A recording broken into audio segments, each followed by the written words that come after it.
नमस्कार, उत्तराखंड का एक खास बुलेटिन देख रहे हैं आप और मैं हूं आपके साथ शिफन शर्मा। तो चलिए शुरुआत करेंगे बुलेटिन की। मौसम विज्ञान केंद्र ने प्रदेश में बारिश को लेकर येलो अलर्ट जारी किया है। देहरादून समेत पौड़ी, नैनीताल, बागेश्वर और चंपावत जिले के कुछ हिस्सों में तेज बारिश का येलो अलर्ट जारी किया गया है। अन्य जिलों में बिजली चमकने के साथ साथ भारी बारिश की संभावना जताई गई है। 18 अगस्त तक प्रदेश भर में तेज बारिश होने की संभावना है। आपदा प्रबंधन ने सभी डीएम को पत्र भेजते हुए लोगों को सचेत रहने को कहा है।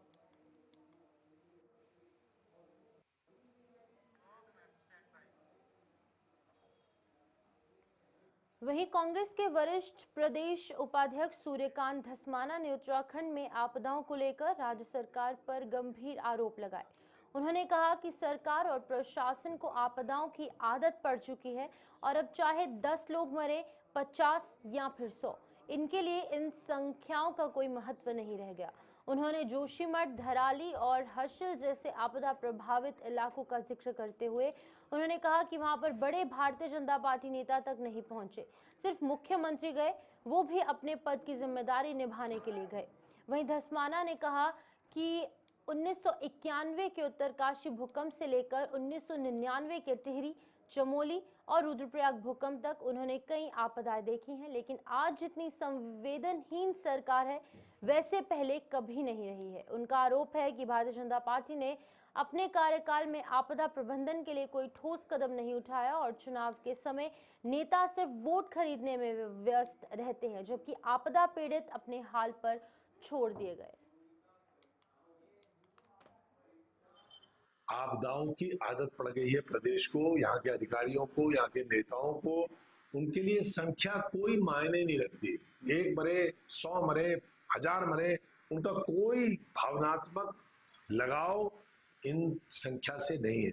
जिनके घरों में जान जाती है, जिनके घरों में लोग मरते हैं, जिनके घरों में लोग जो तबाह हो जाते हैं, जिनका सब कुछ लूट जाता है, वो पीड़ा में कराहते रहते हैं। सरकारों को कोई लेना देना नहीं। रैनी में हुआ, 4 दिन, 6 दिन, 10 दिन अखबारों में छपा, चैनल में चला, लोगों ने आंसू बहाए, लोग गए, उसके बाद लोग रैनी भूल गए। इसी प्रकार से जोशीमठ धसा, जोशीमठ में मकान टूटे, होटल टूटे, लोगों का कारोबार तबाह हुआ, 10 दिन, 20 दिन, 1 महीना चला, उसके बाद लोग भूल गए। हमने 1991 की भूकंप देखा है उत्तरकाशी का, हमने उससे 1999 का टिहरी का, रुद्रप्रयाग का और चमोली का भूकंप देखा है। हमने तमाम आपदाएं देखी हैं, लेकिन आज की सरकार जिस प्रकार से संवेदनहीन है, मैं समझता हूं कि इतनी संवेदनहीन सरकार कभी नहीं हुई। अब आपके सामने इतना बड़ा धराली का मामला है। धराली में मैं पूछना चाहता हूं, भाजपा के प्रदेश अध्यक्ष वो देहरादून में बैठ करके जिला पंचायतों को खरीदते रहे, क्षेत्र पंचायतों की जोड़तोड़ करते रहे। एक बार भी क्या भारतीय जनता पार्टी का कोई जिम्मेदार पदाधिकारी धराली गया? धराली नहीं गया, हर्षिल नहीं गया, लोगों के आंसू पोंछने नहीं गया। मुख्यमंत्री गए, वो मुख्यमंत्री है भाई प्रदेश के, मुख्यमंत्री नहीं जाएंगे तो कौन जाएगा? अधिकारी गए, कोई एहसान किया? एक हफ्ते बाद अगर वहां पर आईजी भी नहीं पहुंचा, वहां पर डीआईजी नहीं पहुंचा, वहां पे कमिश्नर नहीं पहुंचा, वहां पे अधिकारी, ये केवल खाना पूर्ति हो रही है। वास्तव में आपने जो बात कही वो बिल्कुल सही है कि कोई भी आपदा आती है, 2 दिन, 4 दिन, 10 दिन सुर्खियां बनती है, उसके बाद जो लोग प्रभावित होते हैं उनको कोई पूछने वाला नहीं होता। लेकिन कांग्रेस की सरकारों में जब 2013 में आपदा आई, पहले जरूर सरकार के कदम डगमगाए, लेकिन उसके बाद जब सरकार ने उस पर पूरा केदार घाटी का पुनर्निर्माण का काम, केदार घाटी में जो प्रभावित लोग थे उनके पुनर्वास का काम, उनके देखरेख का काम जो किया, वो उदाहरण है। लेकिन भाजपा की सरकार में पिछले 8 साढ़े 8 वर्षों में कोई भी आपदा आई हो, वो 10 दिन 12 दिन सुर्खियों में रहती है, उसके बाद कोई सुध लेने। भारतीय जनता पार्टी के प्रदेश अध्यक्ष महेंद्र भट्ट ने कहा है कि उनको बदनाम करने की कोशिश की जा रही है। एआई की मदद से ये ऑडियो क्लिप तैयार की गई। बीजेपी प्रदेश अध्यक्ष महेंद्र भट्ट ने इस ऑडियो को लेकर जांच की मांग की है। फिलहाल इस ऑडियो में कितनी सच्चाई है ये तो जांच के बाद पता चल पाएगा। अगर ऑडियो जो है वो वायरल होने के बाद सोशल मीडिया पर अलग अलग तरीके के कमेंट्स भी देखने को मिल रहे हैं। बहरहाल इस ऑडियो ने उत्तराखंड का राजनीतिक पारा बढ़ा दिया है। इसकी भर्त्सना करता हूँ, मैं चीज को देख रहा हूँ, किसी व्यक्ति द्वारा मेरे खिलाफ दुष्प्रचार के माध्यम से वीडियो वायरल किया जा रहा है। सत्य है कि मेरी किसी से कोई वार्ता नहीं हुई। आजकल एआई के माध्यम से मेरी आवाज को केंद्रित करते हुए और ये ऑडियो के रूप में इसको प्रसारित किया जा रहा है। मैं इसकी भर्त्सना करता हूं और मैं चाहूंगा कि इसकी जांच हो और जो दोषी है। वहीं इंडियन ऑयल एलपीजी ने हर घर तिरंगा की तर्ज पर अलग अलग घरों में एलपीजी गैस सिलेंडर पहुंचाने की एक नई योजना बनाई है। स्वतंत्रता दिवस के अवसर पर गैस उपभोक्ताओं को आकर्षित करने के लिए इंडियन इनामी योजना का शुभारंभ किया गया है।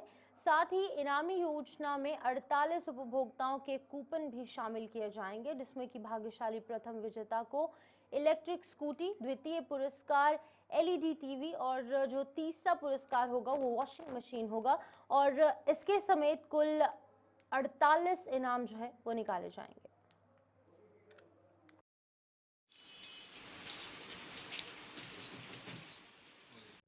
और 15 अगस्त पर इंडियन ऑयल के देहरादून इंडियन डिविजन द्वारा एक नया कनेक्शन की स्कीम लॉन्च की है। जिस प्रकार हर घर तिरंगा, उसी प्रकार इस स्कीम का हमारा मेन रहता रहेगा हर घर एलपीजी सिलेंडर। जो डीवीसी कनेक्शंस को बढ़ाने के लिए, नए कनेक्शंस को बढ़ाने के लिए लोगों को एक क्लीनर फ्यूल के रिगार्डिंग मोटिवेट करने के लिए ये स्कीम लॉन्च की गई है। इस स्कीम के तहत जो भी व्यक्ति 15 अगस्त से लेकर 14 नवंबर तक एक नया कनेक्शन लेगा, उसको एक हमारे वितरकों द्वारा एक लाइटर फ्री दिया जाएगा तथा वो एक हमारे इनामी योजना के तहत वो उसको अगर वो लकी रहेंगे तो उनका कूपन लकी ड्रॉ में डाला जाएगा तथा ऐसे 48 कस्टमरों को हम इनाम देंगे। तो पता है जैसे उत्तराखंड में हमारा एलपीजी पेनिट्रेशन है पहाड़ों में काफी तक कम है, जैसे हमारे प्लेन एरिया के तहत। तो इसका मतलब कि जो महिलाएं हैं वहाँ पे अभी भी लकड़ी का फ्यूल यूज कर रही हैं, तो जो पर्यावरण फ्रेंडली नहीं है। आपको पता है जब भी हम उसे यूज करते हैं तो उससे कुछ बीमारी होने का खतरा है, तो वो सेफ नहीं है। तो उसी को हम नए कनेक्शन अगर बढ़ेंगे तो महिलाएं हमारी क्लीनर फ्यूल की तरफ आएगी। एलपीजी जो कि क्लीनर फ्यूल माना जाता है सभी जगह, तो वो उनको उस प्रकार सशक्तिकृत करेगा तथा ये रोजगारी बढ़ाएगा, नए कनेक्शन बढ़ेंगे, रिफ्यूल सेल्स बढ़ेगी, तो हमारे वितरकों का रोजगार बढ़ेगा तथा लोगों का भी रोजगार बढ़ेगा। नए लोग बीजेपी राष्ट्र सह कोषाध्यक्ष और सांसद राज्यसभा डॉक्टर नरेश बंसल ने सभी देश और प्रदेशवासियों को श्री कृष्ण जन्माष्टमी की पावन पर्व की हार्दिक बधाई दी और शुभकामनाएं दी। डॉक्टर नरेश बंसल ने कहा कि भगवान श्री कृष्ण का धरती पर अवतरण धर्म, सत्य और न्याय की स्थापना के साथ साथ अधर्म, अन्याय और अत्याचार के खिलाफ लड़ने की प्रेरणा देता है। सबको उससे प्रेरणा लेकर उस पर चलने की आवश्यकता है। डॉक्टर नरेश बंसल ने कहा कि भगवान श्री कृष्ण ने श्रीमद् भागवत गीता के माध्यम से ज्ञान, कर्म और भक्ति योग का जो संदेश दिया, उसकी प्रासंगिकता का आज भी शाश्वत है और वो आदि काल तक रहेगा और हमें उच्च जीवन की राह दिखाएगा।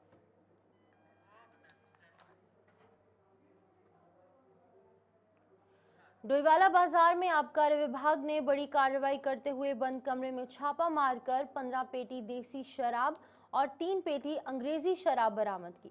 इस बारे में आबकारी विभाग की क्षेत्रीय अधिकारी प्रेरणा भिष्ट ने जानकारी देते हुए बताया है कि ऋषिकेश रोड डोईवाला में अवैध शराब बेचे जाने और एक कमरे में शराब का अवैध भंडारण की सूचना मिली थी, जिसके बाद छापा मारने की कार्रवाई की गई और कुल 18 पेटी अवैध शराब बरामद की गई, जिससे कि कब्जे में लेकर आबकारी अधिनियम के तहत कार्रवाई की जा रही है।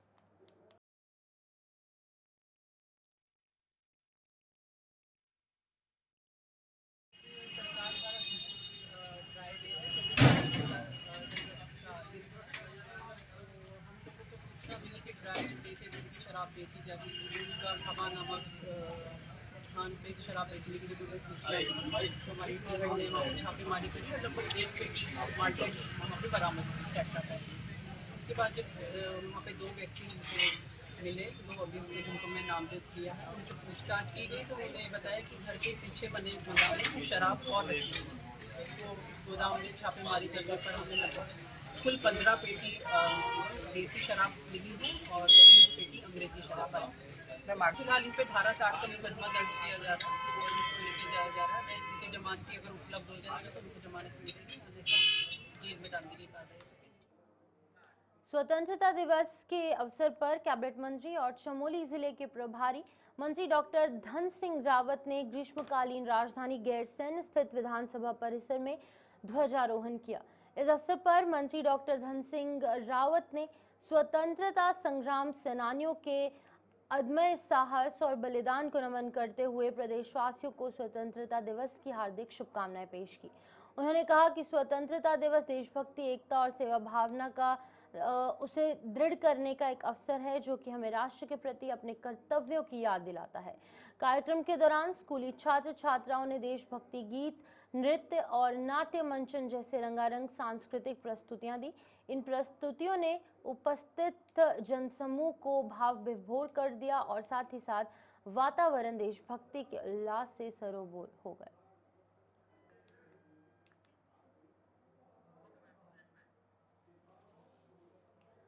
स्वतंत्रता दिवस 2025 के अवसर पर पुलिस मुख्यालय उत्तराखंड देहरादून में कार्यक्रम आयोजित किया गया और कार्यक्रम में पुलिस महानिदेशक उत्तराखंड दीपम सेठ ने ध्वजारोहण कर सभी को राष्ट्रीय एकता की शपथ दिलाई। इसके उपरांत पुलिस महानिदेशक ने स्वतंत्रता दिवस 2025 के पुलिस महानिदेशक गोल्ड और साथ ही साथ पुलिस महानिदेशक प्रेषित डिस्क सिल्वर प्रदान किए और सभी को बधाई दी। अपने संबोधन में पुलिस महानिदेशक उत्तराखंड ने कहा कि स्वतंत्रता दिवस के इस पावन अवसर पर मैं उत्तराखंड पुलिस परिवार के प्रत्येक सदस्य को हार्दिक बधाई देता हूं और शुभकामनाएं देता हूं। सबसे पहले मैं आज पदक और सम्मान चिन्ह प्राप्त करने वाले समस्त अधिकारियों और कर्मचारियों को पूरे पुलिस परिवार की ओर से हार्दिक शुभकामनाएं देना चाहूंगा।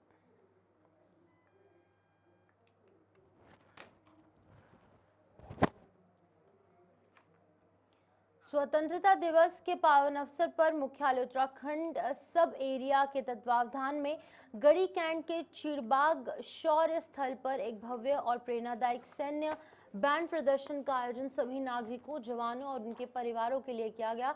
इस अवसर पर Bengal engineering group and centre के ब्रास बैंड तथा गोल्डन की डिवीजन के पाइप बैंड ने देशभक्ति से ओतप्रोत सैन्य धुनों की शानदार प्रस्तुति दी। इसने पूरी तरीके से माहौल को भक्तिमय कर दिया, राष्ट्र प्रेम की भावना से भर दिया। ये संगीत प्रस्तुति उन वीर जवानों को श्रद्धांजलि दी थी जिन्होंने की राष्ट्र की सेवा में अपना सर्वोच्च बलिदान दिया। इस समारोह में 200 से अधिक सैन्य और गणमान्य व्यक्तियों के साथ साथ एनसीसी तथा RIMC कैडेट्स ने भी भाग लिया, जिन्होंने देश के प्रति गहरा सम्मान और श्रद्धा व्यक्त करते हुए कार्यक्रम को सफल बनाया।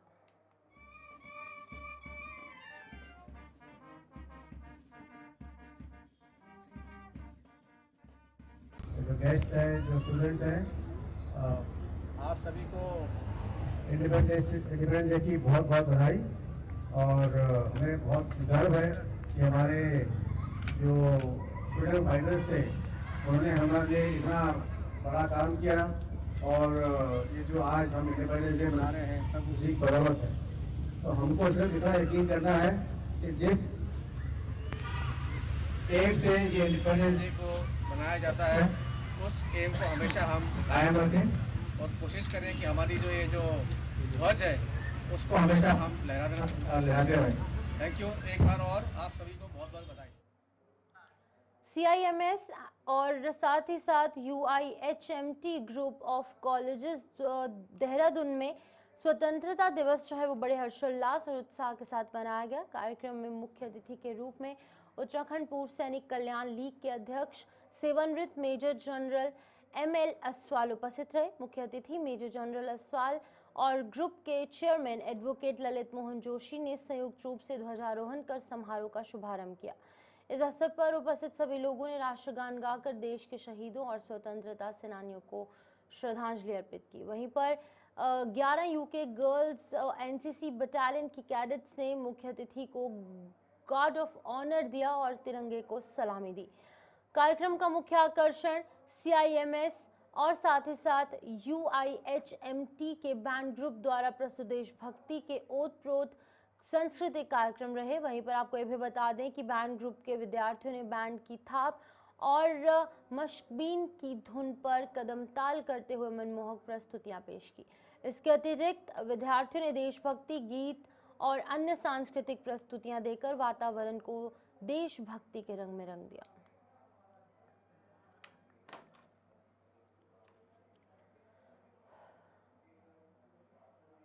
बद्रीनाथ केदारनाथ मंदिर समिति द्वारा स्वतंत्रता दिवस का पर्व धूमधाम और हर्षोल्लास के साथ मनाया गया।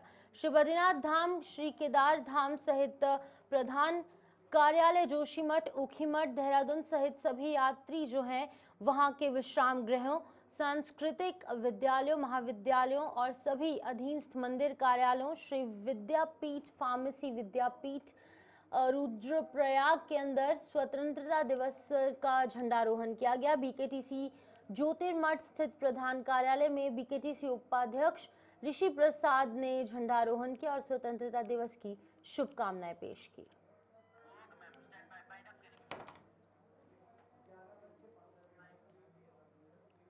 तो चलिए फिलहाल खबर उत्तराखंड में इतना ही। दीजिए इजाजत, नमस्कार।